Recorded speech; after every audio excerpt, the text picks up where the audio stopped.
Estamos na Gênese.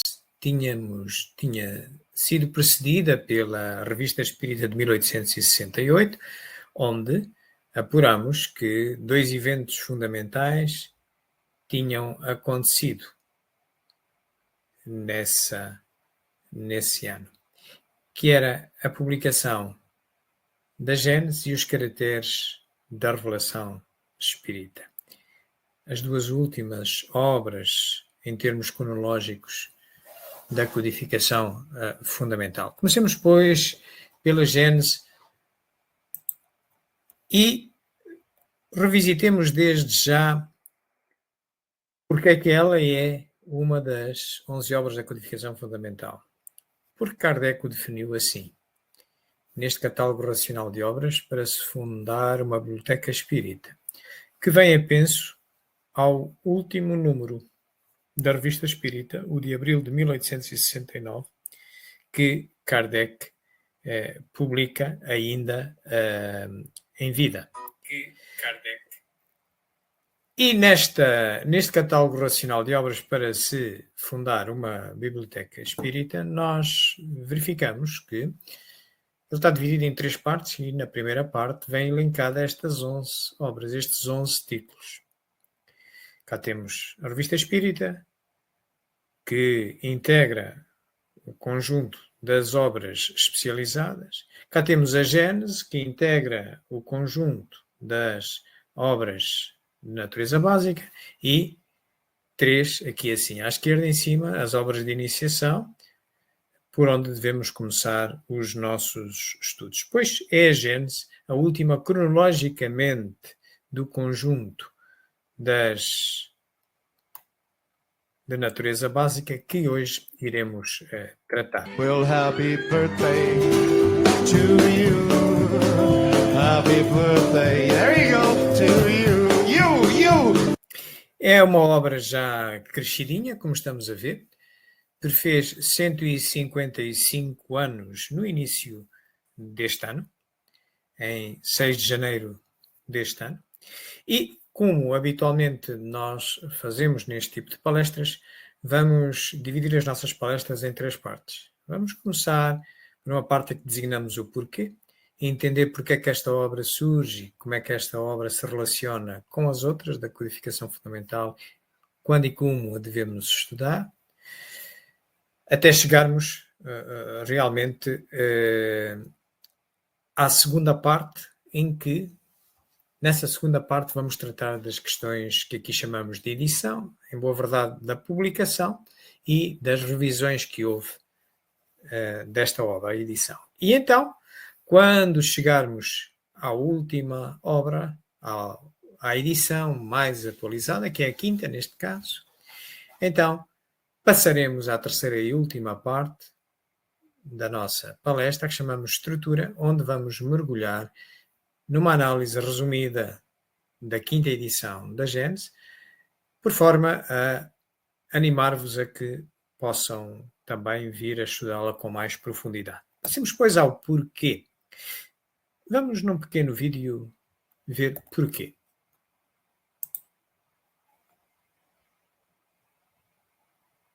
Em pleno apogeu do materialismo e do racionalismo do século XIX, o professor Hippolyte Léon Denisard Rivail, e que mais tarde adotaria o pseudônimo Allan Kardec, apresentou as luzes que permitiram uma conciliação entre os livros de Moisés e as visões científicas, a doutrina espírita. Em 1868, o codificador lançou a magnífica obra A Gênese, os Milagres e as Predições segundo o Espiritismo, obra que é o desdobramento principalmente da parte primeira de O Livro dos Espíritos, que é a parte das causas primárias. O livro A Gênese, os Milagres e as Predições segundo o Espiritismo revela o verdadeiro sentido e o verdadeiro significado dos simbolismos contidos nos textos de Moisés sobre a criação do homem e do universo. Allan Kardec interpretou esses ensinos com a ótica da ciência espírita, promovendo uma conciliação entre o livro Gênesis de Moisés com a visão científica. Queridos amigos, aqui temos, num apanhado resumido, O que contém esta obra? Qual é que é o objetivo da obra? Realmente é uma obra de natureza científica, é uma obra que o seu nome sugere uma ligação com o início das coisas, também com um livro do Antigo Testamento das religiões abraâmicas, a Gênese, enfim, e tenta clarificar interpretações menos corretas que foram feitas, produzidas nessa altura, em função do relativo adiantamento da inteligência humana nessa altura, e que se foi prolongando até aos nossos dias. Portanto, esta obra vem endereçar estas questões. Vamos agora fazer um repasso rápido das questões históricas até que ela surge. Kardec, quando começa a interessar-se pelos estudos espíritas, vivia aqui nesta rua. Em 55, a partir de 1855, ele encontra-se a viver aqui na Rua dos Mártires, na porta número 8, é aquela porta que vemos ali, aquela porta central, que dá ali para um corredor, esse corredor desemboca num pátio interior, e a casa dele tinha apenas janelas para esse pátio interior, não tinha janelas aqui para esta rua. Ele vivia aqui nesse ano. É nesse ano que ele vai à sua primeira reunião espírita, e em 1857, já depois de ter escutado muitos espíritos e ter implementado o controle universal do ensino dos espíritos nessa investigação, ele então vai coligir o Livro dos Espíritos. Vamos olhar só, ainda antes, para localizar onde é que ele vivia, onde é que ele vai lançar o Livro dos Espíritos. Vamos olhar para este mapa de Paris. Ele vivia ali. Este mapa que ali está. Era a morada dele entre 55 e 59. Já estão a ver que é uma zona central de Paris. Estão a ver ali o Rio Sena, estão a ver ali uma ilha no meio do rio, é a ilha de Notre-Dame, onde está a Catedral de Notre-Dame. E Kardec, para compor o Livro dos Espíritos, baseado nas respostas comuns que ele recolheu das muitas mais perguntas que fez aos espíritos, através de vários métodos que habitavam nestas localizações que vemos com uma letra, portanto, executando a técnica laboratorial do controle universal do ensino dos espíritos, ele vem, então, a lançar o Livro dos Espíritos. Cá embaixo estão a ver aqui a Galeria de Orleans, aquele círculo com um LE. Vem a lançá-lo aqui em 1857, em 18 de abril. Exatamente neste sítio. Este sítio, comparando com a atualidade, seria como uma espécie de um centro comercial, um shopping center da altura. Tem este aspecto hoje. Na altura de Kardec não tinha esta fonte com estas esferas, isto é um endereço. Tinha um telhado no tempo de Kardec, e estas colunas que estão aparentemente vazias eram ocupadas por casas comerciais. Por isso dizemos que é parecido a um shopping center da altura, um centro comercial da altura. E uma dessas casas comerciais que ocupavam um espaço entre as colunas era exatamente a Livraria Dantu, livraria que se vem a responsabilizar pelo lançamento do Livro dos Espíritos, cuja capa da primeira edição aqui a vemos, e que era bastante diferente da 16ª e última edição, que é a que devemos recolher para estudar, uma vez que essa primeira tinha, para além de uma introdução e prólogos, tinha apenas 3 partes, quando a 16ª tem 4, tinha apenas 501 perguntas, quando a 16ª tem 1019 perguntas. O tempo vai andando, e depois desta primeira obra, o Livro dos Espíritos, cronologicamente das 11, no início do ano seguinte começa a lançar a segunda, que é, por sinal, a maior. Porquê? Porque leva 12 anos, 136 meses a ser lançada, à conta de uma por mês, um jornal por mês, um periódico, que é a Revista Espírita, o Jornal de Estudos Psicológicos, que Kardec, ao final de cada ano, para conveniência dos estudantes de Espiritismo, ele juntava os 12 jornais daquele ano e punha-lhes uma capa com o ano. Daí que nós podemos encontrar, além de em 136 jornais, ou em 12 volumes anuais, sendo que o último volume, o de 1859, só os 4 primeiros jornais é que pertencem à codificação fundamental, porque foram os únicos preparados por Kardec. Os seguintes já foram preparados pela sua viúva e seus amigos que seguiram com a Sociedade Geral e Central da Caixa Central do Espiritismo. Portanto, esta é a segunda, é de se o Livro dos Espíritos é de natureza básica, esta é de natureza especializada. Temos dedicado aqui bastantes palestras sobre isto, sobre esta obra, que é a maior delas todas. Em 59 aparece a terceira na cronologia e de natureza distinta das duas anteriores. Esta é a primeira de iniciação, que é o Espiritismo. Aparece com esta capa, vai ser revista 8 vezes. Em 61, em janeiro de 61, aparece a quarta obra. Esta, da mesma natureza que o do Livro dos Espíritos, natureza básica, o Livro dos Médiuns, que sai com uma introdução, 2 partes e 34 capítulos, mas vai ter 11 edições, terminando com 36 capítulos. Depois, no ano a seguir, logo no início do ano, vem a sair a quinta obra das 11, que é o Espiritismo na sua expressão mais simples, a segunda de iniciação. Já havia saído o que é o Espiritismo em 1859 e agora uma mais pequena, o Espiritismo na sua expressão mais simples, em 15 de janeiro de 1862. Vai sofrer 8 edições, a última vai sair já após Kardec ter falecido. Depois aparece a sexta, em novembro desse ano, Viagem Espírita, outra de natureza especializada, como a Revista Espírita, que é o relato da maior viagem espírita que Kardec fez nesse ano, em que ele passa por 20 cidades, faz 50 reuniões, sai de Paris, volta a Paris, passando por Lyon, Bordeaux, Tours e volta a Paris. Portanto, é a sexta das 11 obras da codificação fundamental. A sétima obra sai em abril de 1864, a imitação do Evangelho segundo o Espiritismo, que no ano seguinte passa em definitivo ao nome pela qual é conhecida hoje. O Evangelho segundo o Espiritismo vai ter 4 edições, sendo que a última aparece em 1868.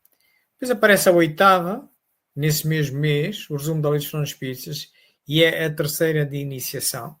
Por sinal, por onde devemos começar, já veremos mais adiante, já refrescaremos a nossa memória e os porquês.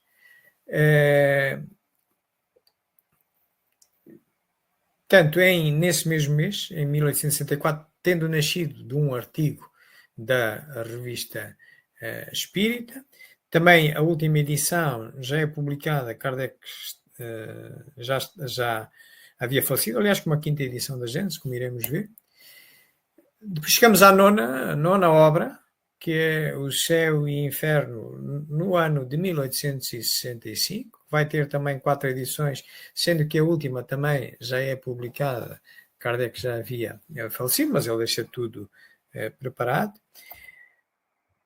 Os caracteres da revelação espírita, que vai constar da nossa próxima palestra, e vamos colocá-la como obra final das 11, porque realmente a última edição, quando ela se autonomiza, como obra autónoma, já havia saído a primeira edição da Gênesis. Por isso consideramos que os caracteres da revelação espírita, embora tenha começado por aparecer, tal como o resumo da Lei dos Fenómenos Espíritas, como um artigo da Revista Espírita de setembro de 67, vai depois integrar a Gênesis, esta obra que estamos a estudar hoje, já veremos como, e já é depois de ter integrado a Gênesis que Kardec resolve torná-la numa obra independente. Por isso, só nos vai aparecer, é a próxima palestra que iremos fazer, e será a 11ª obra. Portanto, mas é os caracteres da revelação espírita e, então, faltava sair a Gênesis nesta circunstância, não como obra, mas como texto em si. Os caracteres virão mais tarde, como obra em si, mas, portanto, aqui faltaria sair a Gênesis. Portanto, estão a ver, esta era a sequência, faltava só aquela obra. Portanto, é esta obra que hoje vamos trazer aqui para estudar. Reorganizando aquelas 11 obras segundo os 3 grupos ou subgrupos em que podemos dividi-las, segundo as suas finalidades. Assim temos 3 de iniciação em cima, 5 básicas em baixo e voltamos acima à primeira linha onde temos as 3 naturezas especializadas. Perante um conjunto doutrinário com esta riqueza, com este número de obras, a gente poderá perguntar por onde começar. Bom, se há obras de iniciação, necessariamente que é pelas obras de iniciação. Se os autores assim quiseram, é porque alguma razão havia de ser. Ora, mas como há 3 obras de iniciação, já podemos perguntar por qual delas começar. Bom, diz a lógica que devemos sempre começar da mais recente para a mais antiga, porque uma obra mais recente sobre o mesmo tema, quando um autor escreve sobre o mesmo tema, uma edição mais recente é uma edição mais amadurecida que a primeira, certo? Tem mais tempo, por isso é que ele também está a fazer uma nova edição. E como há 3 obras de iniciação, pois a mais recente, a que nasceu mais tarde, reflete uma ideia melhor. Outro critério também é ir da mais simples para a mais completa. Portanto, se tivermos diferentes volumetrias, e é o caso das 3 obras de iniciação, pois naturalmente, pela lei do menor esforço, nós vamos procurar começar pela que é menos espessa, a mais simples. Ora, colocando estes 2 critérios sobre as 3 obras de iniciação, dá exatamente esta sequência. Devemos começar pela mais recente, que é de 1864, recordam-se, é a 8ª obra, na cronologia das 11, que é também simultaneamente a mais simples, porque são apenas 20 páginas, se a imprimirem são 42 capítulos, lê-se no instante. Depois então saltar para o Espiritismo na sua expressão mais simples, a segunda de iniciação, mas mais antiga que o resumo, é aquela que nasce em 62, é a 5ª obra das 11, e já são 30 páginas, são 60 capítulos, e por fim, então, ir à primeira de iniciação, aquela que saiu em 59, que é o Espiritismo, que a data 2, baseada na 8ª edição, são 200 páginas. Então é por aqui que devemos começar o nosso estudo, nesta sequência, o AI, o U, o ABCD, o abecedário aqui desta doutrina. E não devemos começar por nenhuma outra, nem pelo Livro dos Espíritos, nem pelo Evangelho, nenhuma outra. Há várias razões, uma delas podemos dizer desde já é confusão entre espírito e alma. Se começarem pelo Livro dos Espíritos vão ter essa confusão para resolver, por isso Kardec não recomenda começar pelo Livro dos Espíritos. No Livro dos Médiuns ele manda começar exatamente pelas obras de iniciação. Outra poderá ser a confusão entre subjugação e possessão, que no Livro dos Espíritos ele diz que são similares, mas a partir de dezembro de 1863, na Revista Espírita, e na Gênesis, inclusivamente, esta que vamos estudar, considera diferente. Portanto, depois então de termos iniciado com estas 3 obras, então sim, vamos ao Livro dos Espíritos. E ele isso diz exatamente no Livro dos Médiuns. No Livro dos Médiuns, que é a 4ª obra na sequência das 11, quando só havia, antes dela então ser a quarta, havia 3. Em cronologia havia o Livro dos Espíritos, a mais antiga, depois havia a Revista Espírita, a segunda a mais antiga, e depois o que é o Espiritismo. Era o que havia antes do Livro dos Médiuns. E ele, no Livro dos Médiuns, na primeira parte, com o título de Noções Preliminares, no capítulo 3º, que é do método, ele ensina um método de estudar, havendo só estas 3 obras antes. E ele lá diz, podereis verificar que ele não manda começar pelo Livro dos Espíritos. Não, senhor, ele manda começar pelo que é o Espiritismo, que era a única de iniciação que existia. Ele não podia falar nas outras 2 que ainda não existiam, estavam no futuro. Portanto, ele está-nos a dar um modo de começar pela de iniciação. E então, depois diz ele, então sim, depois ide ao Livro dos Espíritos. Ok? Ide ao Livro dos Espíritos. Muito bem, então depois da iniciação, então vamos ao Livro dos Espíritos. E depois do Livro dos Espíritos, como estudar? E ele reflete, diz, pegai na Revista Espírita e, tematicamente, ide às outras obras. É por essa razão que, neste ciclo de palestras, nós temos vindo a, pelo meio, estudar a Revista Espírita em cada um. Temos ido só há um ano, ver as coisas importantes na nossa visão se passaram e então, em termos temáticos com esse tema, desenvolvermos depois outras palestras. Portanto, mas esta é a forma de estudar que Kardec nos refere. Daí que a Gênese é a última que nós devemos estudar, é das últimas, mas sempre ligada com a Revista Espírita, buscando os temas que lá vêm, encontrando pontos com o mesmo tema nas outras, e percebemos a evolução do espírito de Kardec. Isto é como se considerássemos a codificação fundamental, as 11 obras da codificação fundamental, como se de uma casa se tratasse. Nos alicerces da casa temos necessariamente as 3 obras de iniciação, que aqui estão.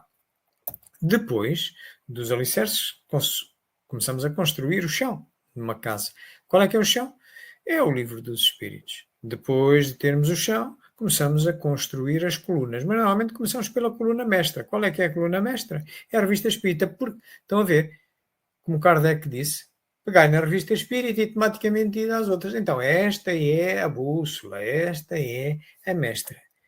E só depois, então, ir consultando as outras, nomeadamente as outras 4 que, junto com o Livro dos Espíritos, compõem o subgrupo das obras básicas. Estão a ver porque é que não se deve começar, por exemplo, pelo Evangelho, ou pela própria Gênesis, ou seu Inferno, ou até nem sequer pelo Livro dos Espíritos. Vamos começar pelas bases, pelos alicerces.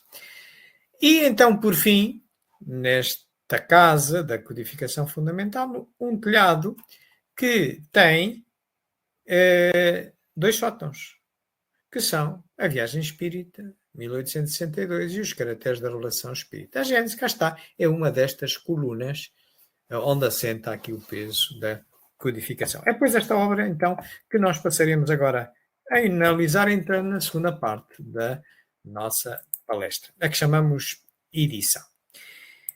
Esta é a capa da primeira edição da Gênese, que sai em 6 de janeiro de 1868. Aqui está a capa dela.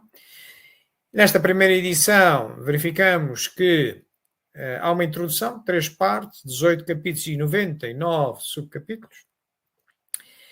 Há 3, vamos verificar que vai haver 3 reimpressões desta primeira edição. No tempo de Kardec, edição e reimpressão significavam a mesma coisa. Hoje em dia fazemos diferença. A reimpressão significa não haver alterações. Edição e alterações. Pois, neste caso, da primeira à quarta edição, é igual, o texto é igual. Então, significa que a segunda, terceira e quarta são apenas reimpressões da primeira. Só a quinta realmente é diferente. E a quinta sai em 1869 e há depois uma reimpressão polémica, mas está sanado. Hoje a investigação histórica demonstra que é uma reimpressão uma reimpressão da quinta edição e não a quinta edição propriamente dita, como se pensou durante alguns anos, e então levantava-se a questão que poderia ser uma adulteração. Portanto, é uma das obras básicas, a quinta, na sequência. Como vos dissemos, em termos de preparativos, no ano anterior, em outubro de 67, é feita uma declaração de impressão, um pedido de impressão, e em 4 de janeiro é feito o depósito legal desta obra e é lançado. É lançada a obra com 460 páginas, uma introdução, estes 18 capítulos que aqui vemos agrupados por 3 partes, a Gênese, os milagres e as perdições. Na revista Espírita, como Kardec fazia habitualmente, sempre publicava quando saía uma obra nova, ele publicava o sumário. E também lá publicou o sumário, na revista Espírita de janeiro de 68, onde diz à venda no dia 6 de janeiro de 68, e cá está o sumário da primeira edição, com as ditas 3 partes, portanto, em que aqui nem vemos, tem Gênesis, depois tem sumário, introdução e tal, os milagres, as perdições, portanto, sai desta forma. Para se compor e sanar a questão da quinta edição, se afinal tinha aparecido só em 72 e poderia ser adulterada ou não, mas para se sanar essa questão e ter-se a certeza que hoje se tem que ela é lançada realmente em 1869, portanto há uma declaração de fevereiro de 69, como vamos, uma declaração de impressão, e já se encontrou um exemplar físico, exatamente, com a data de 1869, que significa que foi publicada por Kardec. Portanto, ele morre em 69, mas em 31 de março. Ora, a declaração de impressão é de fevereiro, portanto, a quinta edição é de Kardec. Mas nós podemos, quem quiser estudar essas questões, poderá consultar não só este site que se dedica à história do Espiritismo, CSI História, no Facebook, ou o Museu Allan Kardec Online, que tem a investigação que fizeram sobre isto, tem as obras, tem exemplares das obras digitalizadas da quinta edição, de 69. Também as obras póstumas, nós podemos encontrar lá mensagens que nos indiciam que Kardec de facto estava a pensar na alteração da Gênese, como também na Revista Espírita, na biografia de Allan Kardec, este livro Muita Luz, de Bert Fropo, também nos conta detalhes dessa história. O legado de Allan Kardec de Simone Privat, que está uma boa recomposição histórica, embora parta do princípio não demonstrado que a quinta edição era adulterada, mas o que levanta historicamente são dados interessantes, mas claro que não são suficientes para conduzir à conclusão que ela tirou, porque realmente ela não conseguiu, por exemplo, chegar a um livro, a uma quinta edição física de 69, que chegaram estes companheiros, o Adair Ribeiro, do Museu Allan Kardec Online, Carlos Sete Bastos, do CSI Espiritismo. Portanto, hoje sabemos com certeza que há 3 reimpressões em vida de Kardec, portanto é a segunda, a terceira e quarta, e que há de facto uma nova edição, que é a quinta, cujo documento de impressão é de fevereiro de 69, embora não se tenha encontrado um depósito legal desta obra, mas também há outras, a segunda edição do Livro dos Espíritos não teve depósito legal, outras não tiveram depósito legal, mas isso não retira a autoria do autor. É uma questão formal que podia ser ultrapassada com o pagamento de uma multa. Portanto, julga-se que ela mais provavelmente terá aparecido nos escaparates à venda entre abril e maio de 69. Portanto, mas entre fevereiro e junho, de certeza absoluta, apareceu à venda. Embora depois se acabasse por estar muitos anos sem se ter visto um desses exemplares, e houve depois uma reimpressão em 72, que era a única que se conhecia muito recentemente até agora. Portanto, há uma reimpressão póstuma da quinta edição em 72. A quinta edição já tem 472 páginas, portanto, é remanejada. Há umas alterações, aqui está o sumário dela, estes sublinhados que aqui vemos são as alterações que há. Há um remanejamento, há um capítulo que cai, mas que é apenas para construir algo mais sintético e um texto mais escorrido. Portanto, há algumas alterações, realmente, mas são de origem de Kardec. Portanto, nós temos aqui do lado esquerdo e do lado direito temos o total aqui das alterações, aqui de uma forma geral, aqui à esquerda, aqui de uma forma particular, as alterações de parágrafos para a quinta edição e o que houve e o que vinha da primeira e quarta. Isto é um pormenor, uma curiosidade. Aqui está, ela é realmente lançada em fevereiro, portanto, em termos de declaração de impressão, ela está a ser impressa a partir de fevereiro. Kardec está vivo, portanto, Kardec entrega a obra pronta à impressora, que depois vão construindo as matrizes para a impressão. Portanto, e aqui está a capa que foi descoberta numa biblioteca na Suíça, em Neuchâtel. Cá está. Reparem que aqui tem o ano de 69. Se quiserem verificar, aqui está. Portanto, e publicada pela Livraria Espírita e de Ciências Psicológicas, que Kardec tinha lançado no início do ano, embora depois só apareça o alvará no dia 2 de abril. Mas foi das primeiras obras que foi entregue à Livraria Espírita que Kardec estava a lançar através destes dois livreiros. Portanto, ano de 69. Portanto, fica com um prefácio de 3 partes e 18 capítulos e 99 subcapítulos.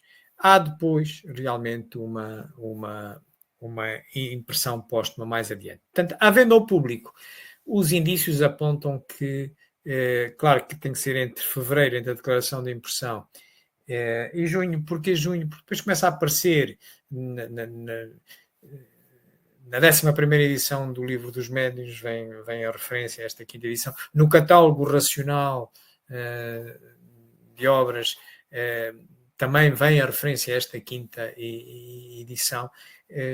Portanto, terá que ter sido aqui. Mas, provavelmente terá sido entre abril e maio. Há realmente esta reimpressão polémica que durante muito tempo se julgou que era adulterada, porque, reparem, não tem data nem tem ano, mas o texto é exatamente igual àquela que tem data 1869, tem a declaração de impressão. Portanto, e hoje sabe-se que é uma reimpressão. É uma reimpressão de 1872, portanto é lançada a 23 de dezembro de 1872, há uma declaração de impressão a 19 e há um depósito legal, esta sim teve um depósito legal, em 23 de dezembro, mas é exatamente o texto que Kardec tinha entregue na Livraria Espírita e depois comercializado através daqueles 2 livreiros que lá vemos. Então, pegando na quinta edição, mergulhamos nela. E logo, para abrir na introdução, vem a explicar, Kardec tinha esta boa prática, explicar o que é que vinha, qual era o objetivo de cada obra que ele produzia. E logo, a abrir, ele diz que esta obra tem por objetivo estes 3 pontos, clarificar estes 3 pontos que tinham vindo a ser diversamente interpretados e comentados. A Gênese, os milagres e as predições, nas suas relações com as novas leis que decorriam das observações dos fenómenos espíritas. Ficamos a saber toda uma série de coisas, nomeadamente, por exemplo, nos milagres, os fluidos, etc., por aí adiante. Também as questões da Gênese propriamente dita e das predições. Assim, por exemplo, na primeira parte, a Gênese propriamente dita, tem estes capítulos todos, não os vamos ver todos, mas estão a ver que tem uma característica científica, é um escopo científico, e começa exatamente pelo caráter da revelação espírita. O tal texto que é depois individualizado na última das 11 obras da codificação fundamental, o caráter da revelação espírita, que havemos depois, numa próxima palestra, de fazer, mas que até começa por ser um artigo da Revista Espírita de setembro de 1867. Depois fala de Deus, bem e mal, papel da ciência, a orografia geral. Vamos aqui rapidamente apenas ver dois destes capítulos, o caráter geral da revelação espírita, através de um videozinho.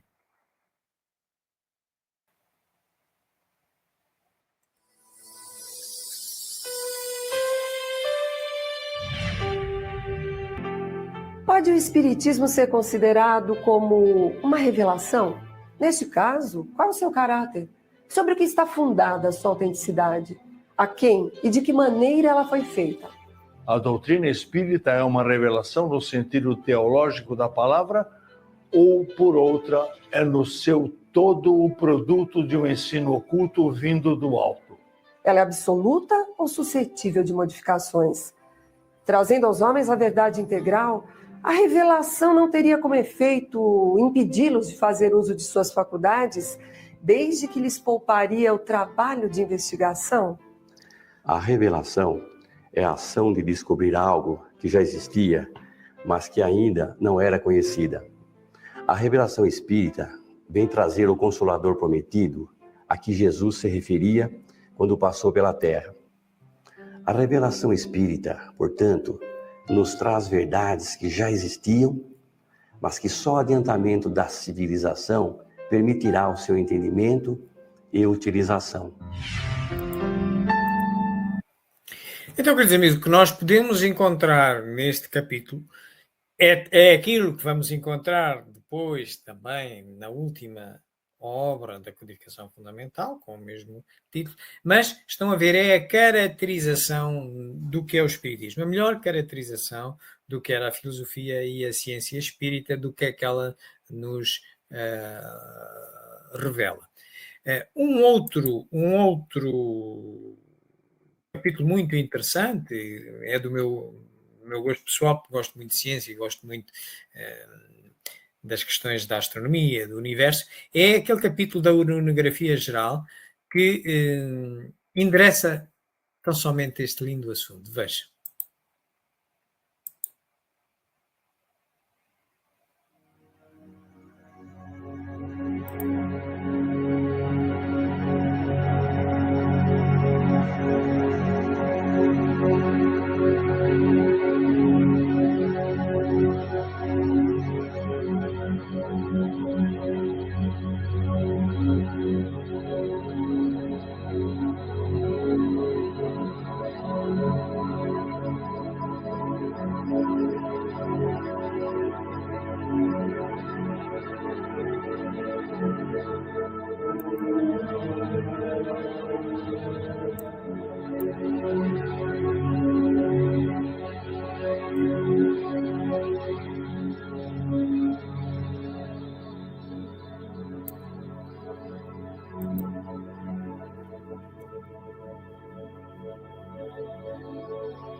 Que lindo, maravilhoso e imenso é esta obra maior que, por enquanto, conhecemos de Deus. Ele fez tudo, mas esta é a maior, onde chegam os limites ainda do nosso conhecimento é este. E já vimos que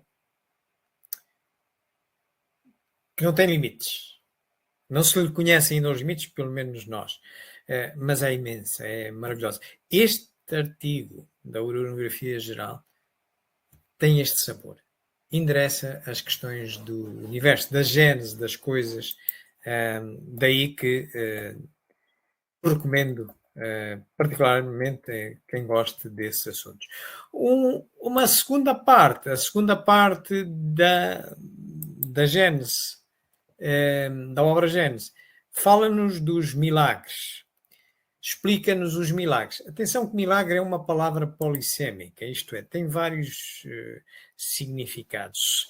Ao longo do tempo, passou a considerar-se derrogadora das leis divinas, da lei natural. Na gênese da palavra milagre era apenas uma coisa fantástica, algo que não se sabia explicar. E então que chamava-se milagres. Depois foi-se associando a esse termo, foi-se associando a ideia da derrogação da lei natural. Isto teria que ser só Deus. Mas se Deus derrogasse a sua própria lei, então Deus não era perfeito, porque não tinha construído uma obra perfeita. Portanto, mas efetivamente começou a pensar, ao longo do tempo foi-se pensando assim. E isso levou a uma série de interpretações muito estranhas. Pelo que Kardec e os espíritos resolveram endereçar este assunto. E então, nesta segunda parte da Gênese, nós encontramos abordados os caracteres dos milagres, no capítulo 13, depois os fluidos, no capítulo 14, e aqui nos fluidos explica-se bem como funcionam alguns efeitos considerados milagrosos, e no 15º, um parágrafo muito interessante, que explica aqueles milagres mais difíceis de entender que se vêem no Evangelho. Num resumo, também poderemos ficar com uma ideia do que é esta parte da Gênese. Reparem. Milagre é a palavra para traduzir violência às leis naturais. Se Jesus violentasse as leis naturais, estava derrogando-as. E elas são leis inderrogáveis. A eletricidade, a gravidade, a força nuclear forte, a força nuclear fraca. São as 4 leis universais inderrogáveis. As outras eram leis desconhecidas. Poderia conceber-se, por exemplo, a eletricidade ao tempo de Jesus? Se alguém acendesse uma lâmpada, seria um milagre. Jesus utilizou-se dessas leis. Hoje, nós sabemos nas psicoterapias que o doente é doente porque ele o quer. Na hora em que ele se predispõe a uma mudança de atitude, ele realiza a autocura. E Jesus, toda vez que ia atender a um doente, perguntava-lhe: tu queres que eu te cure?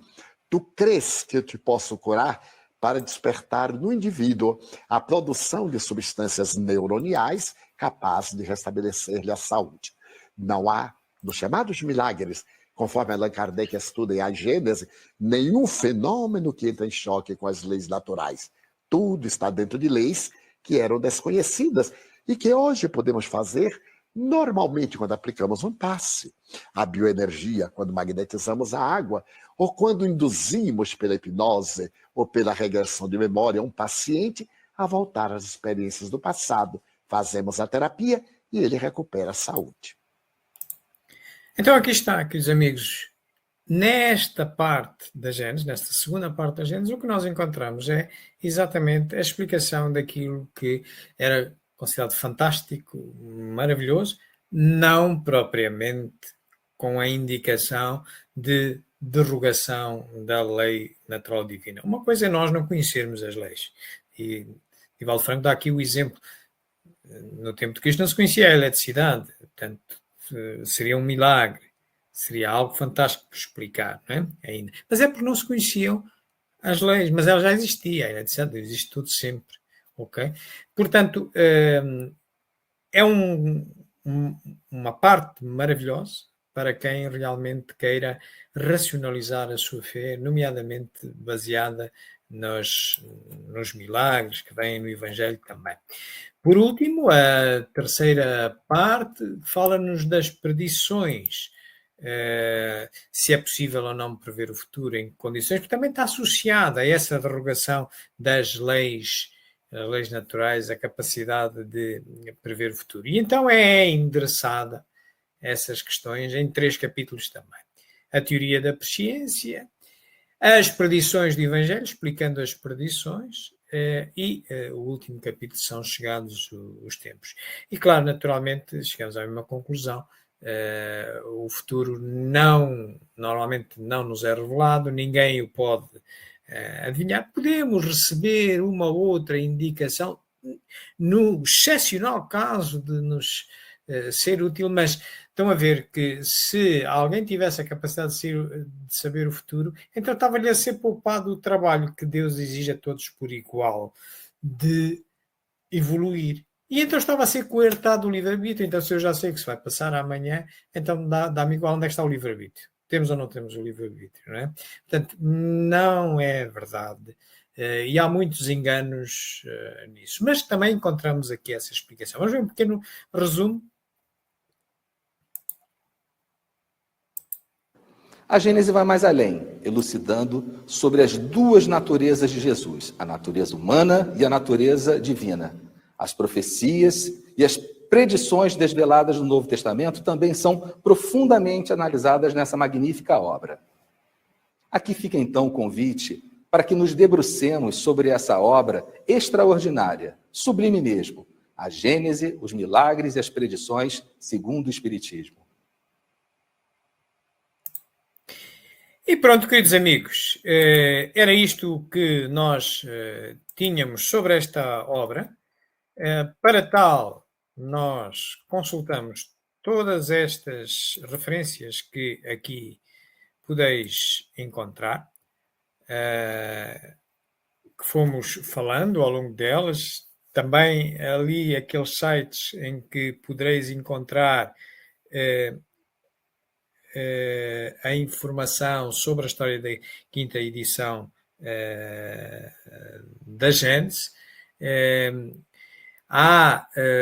Recentemente saíram 3 artigos que podereis encontrar, foram publicados nos jornais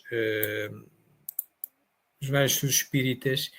Há 3 artigos escritos pelo Adair Ribeiro, Carlos Sete Bastos e Luciana, que fazem uma revisão histórica da Gênese. Se quiserem consultar, eles têm, eu posso vos mostrar qual é que é o aspecto que tem esses artigos e de uma forma resumida eles nos contam. Cá está, aqui é esse primeiro artigo conta-nos as questões históricas, até chegar à quinta edição da Gênesis, portanto, e conclui exatamente que a quinta edição da Gênesis é genuína, é de Kardec. Tem um segundo e tem um terceiro. Aqui estamos a ver também aqui o terceiro, o último que saiu há dias, e que tanto dedica-se à parte da atuação da Amélie Baudet no pós-Kardec, a denúncia da alteração da obra e a sua repressão na França e no Brasil. Esta é uma das razões. Amélie Baudet, no nosso entender, nós nunca aceitamos a tese de adulteração, mesmo quando ainda não se conhecia a existência de um livro formal da quinta edição com a data de 69, mas não conhecia porque, para se aceitar a tese de adulteração da Gênese, como é preconizado, por exemplo, no legado de Allan Kardec, um pressuposto tinha que se cumprir, era que a Amélie Baudet era criminosa também. Tinha sido cúmplice, porque ela chamou a si, após a morte de Kardec, chamou a si exclusivamente a gestão das obras de Kardec. E ela era a sócia maioritária da Sociedade Anónima da Caixa Geral e Central do Espiritismo. Portanto, ela não delegou em ninguém o controle das obras. Alguém que quisesse meter a mão numa obra dessas, a Amélie Baudet tinha que ser cúmplice, tinha que aceitar, tinha que ser com o consentimento dela. E não foi. Durante a vida da Amélie Baudet nunca se falou de adulteração da Gênese. Ela vem a morrer em 1883. Só depois é que se vem a falar, e por não se conhecer de facto ali o que é que se tinha ali passado, não se conhecia esse livro da quinta edição, um exemplar físico, só se conhecia uma reimpressão.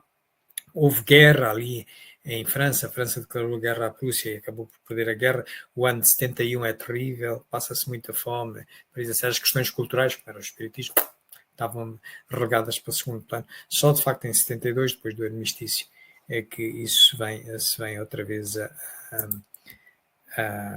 pôr em questão. Portanto, se quiserem, procurem estes 3 artigos, contam resumidamente toda a história e têm argumentação suficiente para exatamente ficarem com a certeza que Kardec é o autor da quinta edição da Gênese, é dele, e portanto não há aqui adulteração nenhuma nesta obra. E era isto que eu tinha para vocês, queridos amigos. Esta palestra vai ficar gravada aqui nos vários canais em que estamos a transmitir, nomeadamente YouTube, Sala Virtual dos Espíritas e Espiritismo JG, também em Facebook e em vários grupos de Espiritismo, e eu estaria agora disponível para alguma pergunta, alguma questão que me queiram colocar, mas se quem quiser fazer essa questão não se sentir à vontade de a colocar num chat em público, também tem à sua disposição este endereço de e-mail, espiritismo.jg@gmail.com, e tratarei de responder com a maior brevidade possível.